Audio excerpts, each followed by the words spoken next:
Hello everyone. I want to talk to you today about what a difference a great leader makes. Everyone loves to work for an agency that pays attention to their frontline officers, attends the briefing of their frontline officers from time to time, and actually asks, is there anything you need? Is there anything we can do to help you? Well, that's going on in South Carolina right now. Assistant Warden Arthur Fredericks and I were talking about the South Carolina Department of Corrections and the big turnaround they're having. Well, number one, they recently got them a big pay raise. Now, please keep in mind when you're listening to this, everyone, every state has a different pay scale. But for South Carolina to start their officers out at $50,000 a year is a huge step. And they're also being more aggressive in their hiring practices and recruiting. And their director, Brian Sterling, the South Carolina prison director, is one of the big reasons for this. Trying to make positive change in corrections. Everybody wants a great leader. And they hired already 150 more staff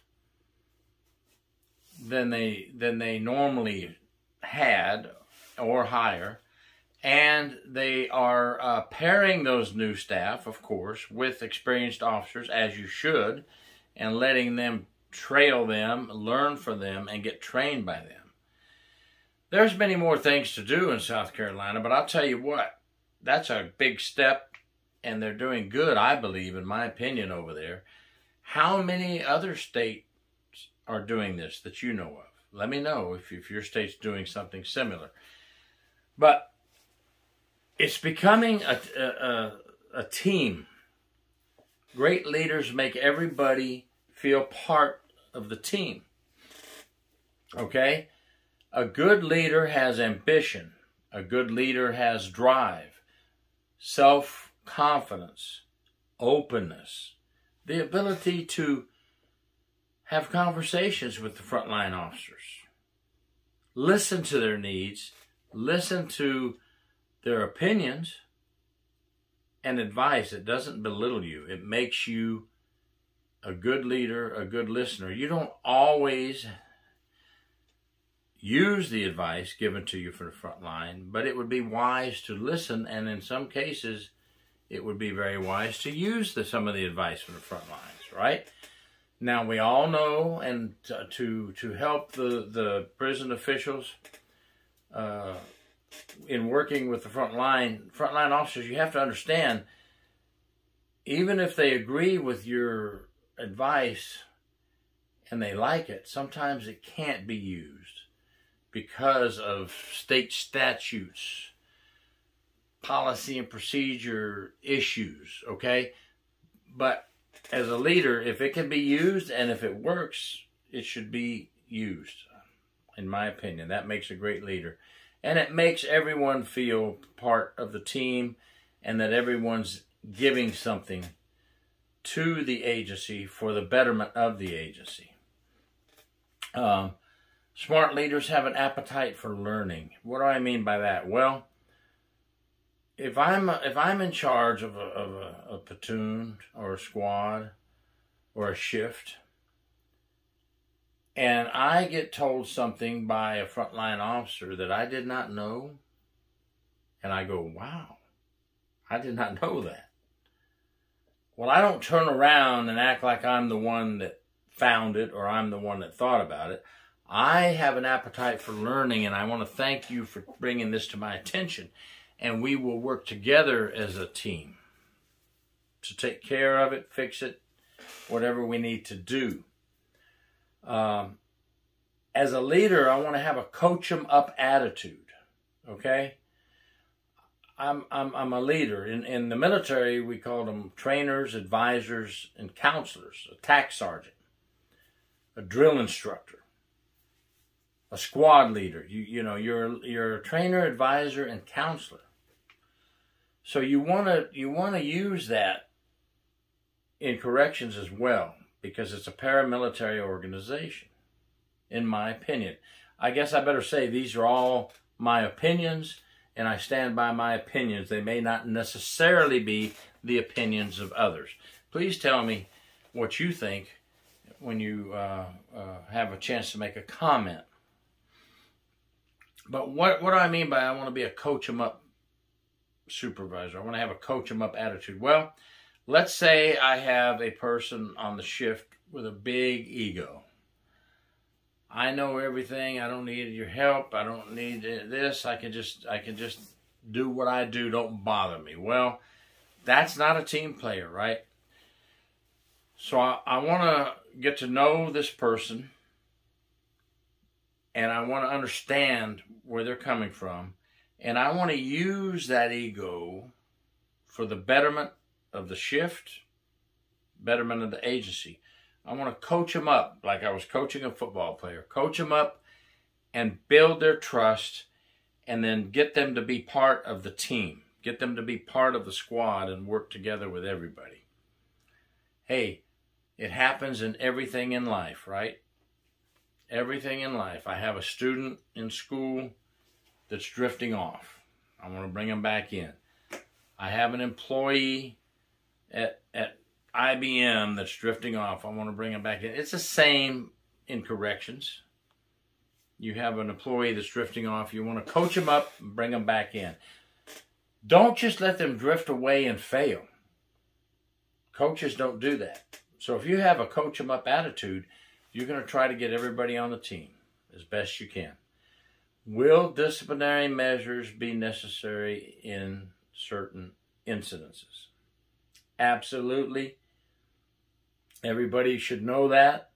Everybody should know that if you act up and at least don't try to do your job, don't try to do things correctly, you will be counseled, and progressive counseling may lead to paperwork. It may lead to being suspended. It may lead to being terminated. Don't fall into that trap. It's not worth it. And good leaders need to spot those folks and get them back on the right track. A good leader has competence and character. Competence and character. Well, I want a leader that knows the job, remembers where they came from, did the job well when they were there on the front line. Now they're in charge of me. I like to know that my leader knows what's going on and did not forget where they came from. And character. I've had so many people say, I like character in a leader. And that's true.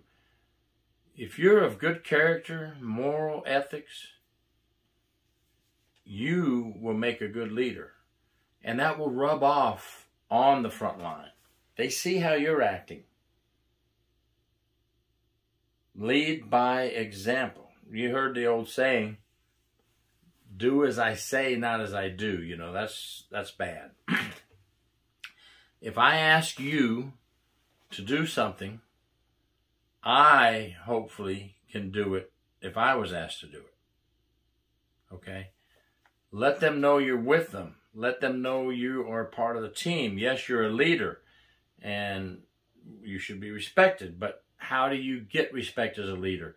You get respect as a leader by showing your front line that you respect them, that you trust their opinion, that you're willing to listen to them, and that you're willing to back them when they are right. And I always throw that in there, when they are right. Even when an employee is wrong and makes a mistake, you should back them as best you can. Now, I'm not talking about backing them for bringing in contraband to an inmate. No, that's criminal. They made a mistake on the job. They messed up on a decision. Hey, come on now. We don't just throw them out to the trash.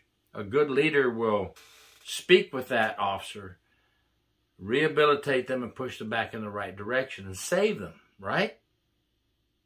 And then that person that you just saved may end up going up the ranks and be your boss one day. Should that make you angry? No, a good leader says, I trained that person. I'm proud of that person. I have no regrets. Congratulations. You've done a great job. You've come a long way. And I'm glad that I was part of your pathway through the chain of command. I'm glad that I was your supervisor at one time. Now you're my boss. You know, a good supervisor is good with people, respecting them, has dignity. A good supervisor builds trust by open communication with the front line. And I keep saying the front line because we're talking about corrections here. Recognizing the good work of your officers. Now, I want to say something on that. When I recognize somebody does a good job, I want to go tell them they did a good job. Have you ever seen those supervisors that take all the credit for the good work of the front line? Yes, boss, I got them to do that. That was me. I'm the one who told them how to do it, what to do, and everything. Thank you. Oh, yes, thank you. Thank you, Warden. Thank you, Assistant Warden. Thank you, Colonel. That was me.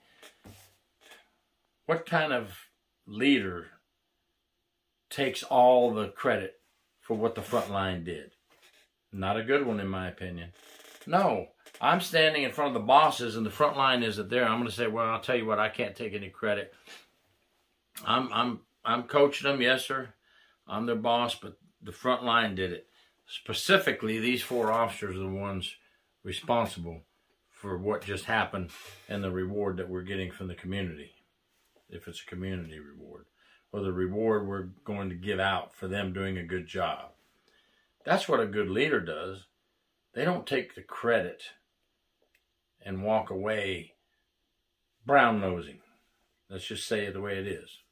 We have those type leaders out there that will take all the credit that the front line does. You've seen them. You know what I'm talking about. Good leaders ensure that their officers get the good training they need, that they get the education they need, that they have an open line of communication. I think I mentioned that before. And that when policies and procedures are updated, they make sure their staff know about it. They give them a way to make sure they understand that policy and procedure. We don't just say, okay, folks, new policy and procedure on such, check it out. Yes, it is your officer's responsibility. You as an officer are responsible to keep up with policies and procedures. We all know that. You should know that as an officer. But a good leader gives you some tools and some ways to get to it during your working hours, okay? That's keeping care of the people so that you don't mess up and make a mistake. That's a good leader. A good leader encourages their staff to do the right thing. We've all seen the unfortunate incidents where something happens, reports are falsified, and the sergeant or lieutenant, even the captains, I've seen it in some of my cases, help so that nobody gets in trouble. You think that's a good leader because you protected these people and then in the end, everybody gets arrested? Everybody hits the newspaper from the captain on down? No, no, no. Teach your people to do the right thing. Teach your people to tell the truth. Teach your people to come forward and take the consequences when they make a mistake. And if you teach them that, you won't end up in a predicament with criminal charges, people being arrested, and the newspapers having terrible articles coming out. Good leaders keep their people on track and keep them honest. You find a bad apple, you find a bad weed, a good leader also should take care of that problem as well. And we discussed discipline earlier. That keeps the agency and the shift and the integrity of all of you wearing the badge intact. And then no one has room to say bad things. That's what we want a leader to be. A coach, a guide, a trainer, an advisor, a counselor. and to be there when you need them most. We may never know the perfect definition of a great leader in corrections. And there may not be a perfect definition. That's why we talk about these different elements that will help us, okay? But the one thing that we can always remember as a leader and as an officer on the front line, if we do the right thing, if we have good character, and if we're competent, we can all be leaders, and we can all make things work together as a well-oiled machine. Okay? Just a few things I wanted to get out there. There's so many things. Leadership in corrections can go on. This could be a 2-week academy alone on this. But I wanted to throw some things out there, and I wanted to mention South Carolina and Brian Sterling, the director, and the Associate Warden Arthur Fredericks. They're doing good out there. I think they're doing some good things out there. This is what we want to see.